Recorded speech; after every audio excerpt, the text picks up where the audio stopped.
When did Jews come to Spain for the first time?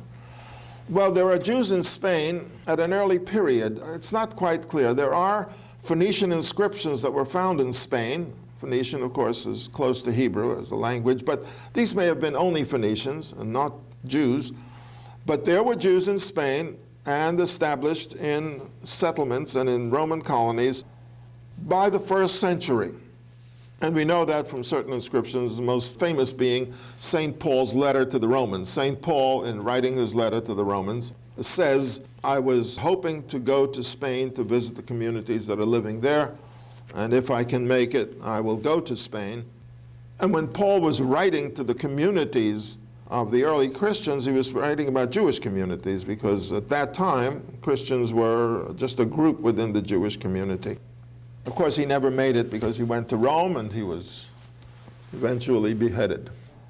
So there were Jews living there. Now, wherever the Jews moved in the Roman Empire, and this is interesting about the history of the Jews and the Jews in the Roman Empire, wherever the Roman Empire established its control, there were Jewish communities there immediately. And the reason was very interesting. The Romans conquered. These were armies. Read the accounts written by Julius Caesar of his conquest of Western Europe, the Gallic Wars. They established their control, and that meant they were an army colonized in a certain place to maintain control. But the armies of antiquity were on their own, so to speak. If they needed materials, they would cut trees of the local. If they needed food, they would steal it. I mean, they did whatever they could. They didn't have the kind of incredible supply system that we have in modern times. But once they were settled there, and the war was over, and they were in control, there was an army, and they needed goods. And so the Roman government said, in effect, they said to the merchants in Rome, why don't you go up there, go up north to Colonia, which is now the city of Colonia or Cologne.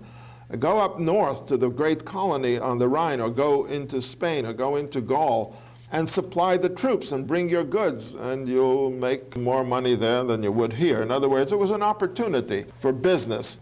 And Romans did move, but more Jews than non-Jews, because the Romans, they were Italians and they were living in their land, but the Jews had already been immigrants who had moved from Alexandria, Egypt, from Israel. They were now living in Rome.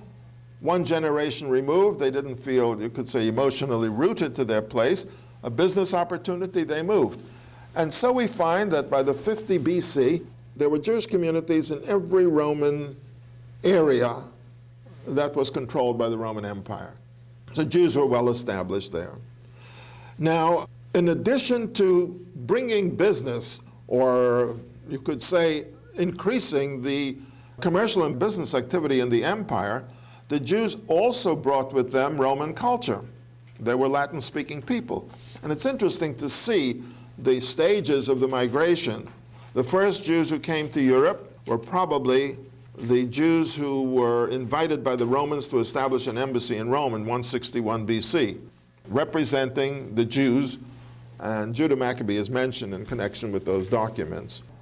Now, what's interesting is that archaeology has revealed that the Jews who were in Rome in the earliest period, that is 1st century BC, 1st century of the Christian era, were primarily Greek-speaking, which meant that the large migration was from the Greek-speaking cities of Alexandria, Egypt, Antioch, other Greek cities, cities of the eastern Mediterranean, that is from what is now Turkey, Cyprus, eastern shores of the Mediterranean, North Africa and Egypt up to Cyrenaica. All of these areas were Greek-speaking, and Jews were living in all of these cities. When they started to migrate into Western Europe, into Rome, they were Greek-speaking. And we find that on the tombstones, the inscriptions are in Greek, with Jewish names that you could tell. In the 3rd generation, you already find Latin. So the Jews were a Latin-speaking population. They populated towns and cities up the Rhine River Valley, which was the main highway of Roman control of Western Europe, and then in areas which became France and England as well, and then Spain and Portugal. So the Jews were a Latin-speaking element, bringing Roman civilization into these areas. Now, In the course of the development of events in the Roman Empire, we know that Judaism and the Jews were a community recognized by the Romans, and Judaism was a legitimate religion, in fact listed and registered as such. And that, of course, is the contrast between later on when Christianity became a factor as more and more pagan Romans were converting to Christianity under the influential preaching of St. Paul and other Christian missionaries. The Christians at first were looked upon by the Romans as subversive communists who were intent on undermining the empire. And there was good reason for that, because the Christians, at first, they wouldn't salute the flag, they wouldn't salute the emperor, they were anti-government. Why? Because their thought was, their religion was, we only recognize God as king, and there are no human beings worthy of being kings. So in effect, they said, the kingdom of heaven is the only thing we recognize, and this caused all this, I wouldn't say confusion, it caused the hostility of the Roman authorities to the Christians. And eventually they distinguished between the Christians and the Jews. Not at the beginning, but later on they clearly saw they were different. And now most of the Christians, or all the Christians, were Greeks and Romans and Syrians and Egyptians and others. But there were no Jewish Christians anymore, not after the year 135, 150. There were no Jewish Christians. The Christians were now members of other nationalities. And this distinction between Jews and Christians, which does have a religious element, and that's reflected in the New Testament, it becomes more hostility because now it's Romans against Jews. In other words, the Christians who are Romans against Jews as well as Christians against Jews. So that breach is evident. As far as the Jews were concerned, they were recognized and they were legitimate under the Roman imperial system.